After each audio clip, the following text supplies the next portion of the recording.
Hello guys, আসসালামু আলাইকুম। I hope আপনারা সবাই ভালো আছেন। আলহামদুলিল্লাহ আমি অনেক ভালো আছি।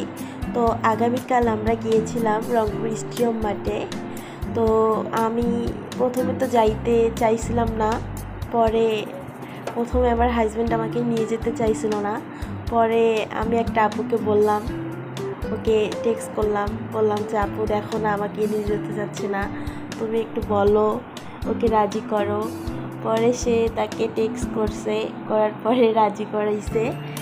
তারপরে কিছুক্ষণ পর 15-20 মিনিট পরে সে আপু আমাকে টেক্সট করলো যে আপু তুমি রেডি হও, চলো আমরা যাই। তারপরে আমি আমার ছোট দেবর, আপুর মেয়ে, আমরা গিয়েছিলাম রংপুর স্টেডিয়াম মাঠে। আবার কত কষ্ট করে ঢুকেছিলাম শিরোনামহীনকে দেখার জন্য।